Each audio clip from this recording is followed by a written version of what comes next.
everyone, and welcome to episode 4 of my picks and predictions for the 85th Academy Awards. As less relevant as it is now than it was back then, what is one of the selling points of a film? It's leading actor and or actress. And that is precisely what we're going to be talking about in this episode, best performance by an actress in a leading role. The nominees are Jessica Chastain for Zero Dark 30, Jennifer Lawrence for Silver Linings Playbook, Emmanuel Riva for...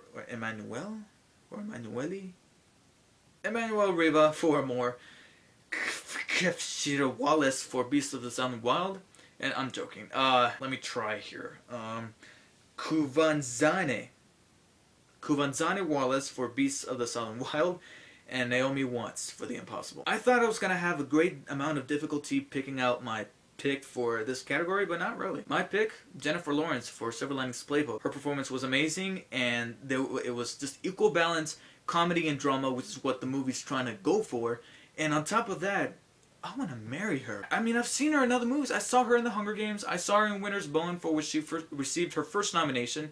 And I always thought she was cute, but there was something about her performance in this movie that I said, hey, I'll love you. Yeah, you're mental, but I'll love you. Let me go all Neo on you and let me love you. And her performance was one of the selling points about this film that made me like really dysfunctional, literally mentally troubled characters. And in the real world, that's very difficult to do. Here, it really wasn't. But her performance, as well as a certain other individual, I'll talk about that person in a little bit, her performance sold on me that, yeah, I should probably be a little more patient with, people with either mental disabilities or physical disabilities, and act towards them the same way that I wanted to act towards this character. However, my prediction is Jessica Chastain for Zero Dark 30. She's been winning awards all over the place, and long story short, she's the favorite. I will say this is a very interesting list of nominees for this year in this category, because we have the oldest nominee and the youngest nominee in an acting competitive category. So that was pretty cool. Now on to the leading man, best performance by an actor in a leading role.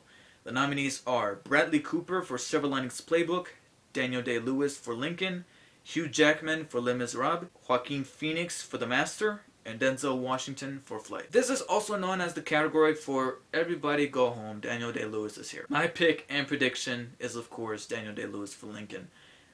Dude's a freaking chameleon, and I know this has been said numerous amount of times, some by me, but he is definitely one of the greatest actors of all time. Not just this generation, all time.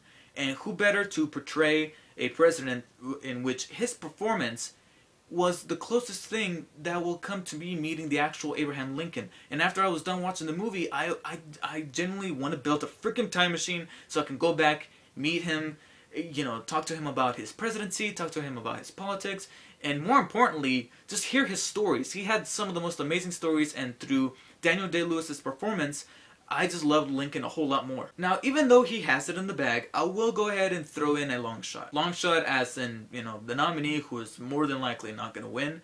However, if he did win, hypothetically speaking, I would be more than okay with it. My long shot is Bradley Cooper for Silver Linings Playbook. Like I said in the other category, he is that other performance that made me care for these dysfunctional characters with mental disabilities, and made me learn, okay, I have to, even though I've had patience before, I need to have more patience now, and just made me think that, hey, we're all screwed up in the head in some small way or some large way, but in the end we all kind of click because we have that common factor. And for not having been nominated before, it's nice to see his name up here along with the likes of Daniel Day-Lewis and Joaquin Phoenix and Denzel Washington, who by now are legends. And like I said with Jennifer Lawrence, his performance was both comedic and dramatic, and it was just the perfect blend of both. Enough for me to not, never look at him as the guy from The Hangover. No, he's an established actor. From now on, you'll see Bradley Cooper. He's got a name, he's got a filmography to him, he's got history, and now he's got his first Oscar nomination. So that wraps up episode 4. Only one more episode left, in which we'll be talking about the last 2 big categories, Best Director and Best Picture. And until next time, guys, take care.